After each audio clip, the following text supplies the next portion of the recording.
Alaikum.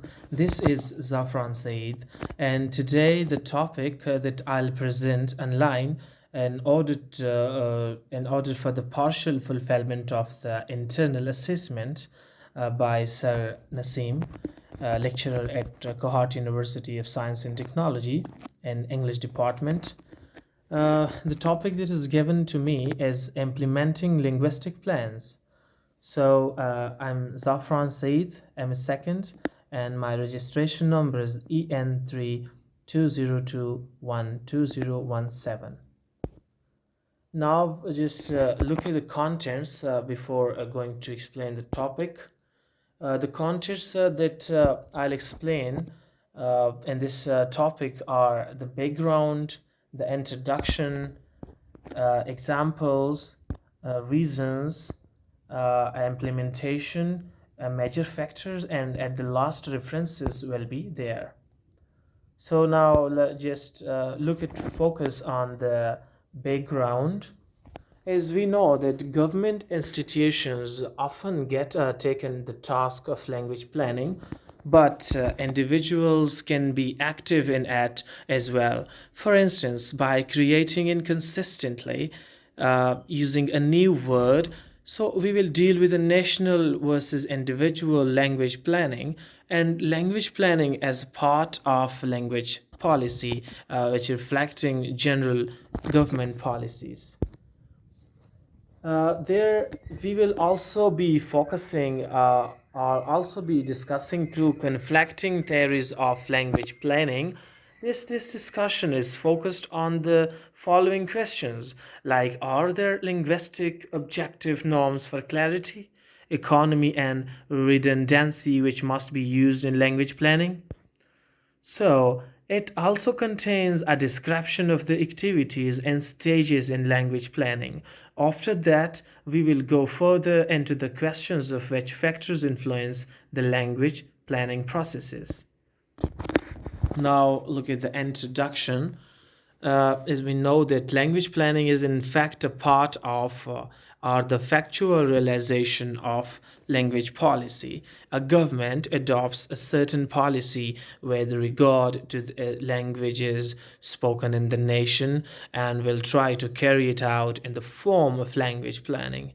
Any case of language planning is based on the certain language policy, and this will often reflect a more general government policy.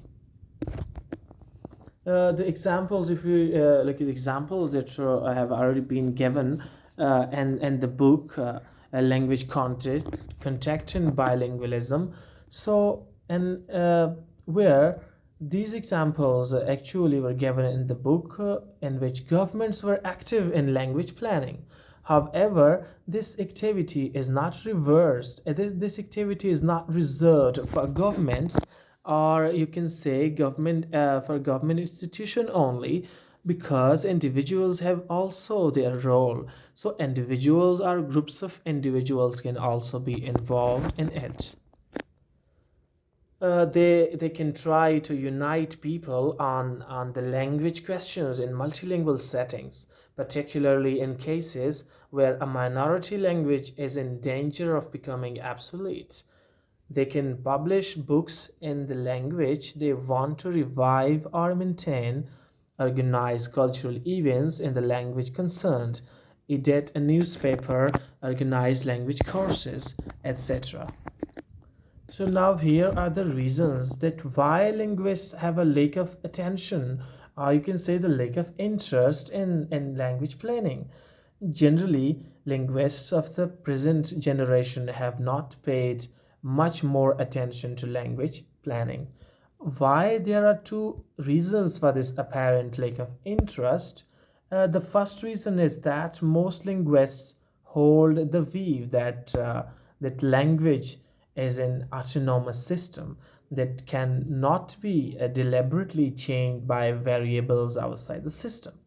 The second is that in most cases, language planning is concerned with the written language and speech is considered secondary. So after that, we have the topic like the implementation.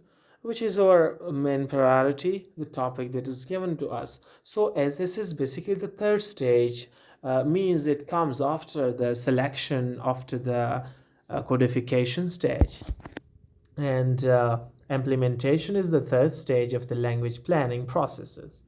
Language committees or academics can have a far-reaching plans for a language, but these mean nothing if they do not affect ordinary language use. So the common implementation techniques are the publication of word lists and grammar. These two are very common techniques. After that, the funding of language maintenance efforts.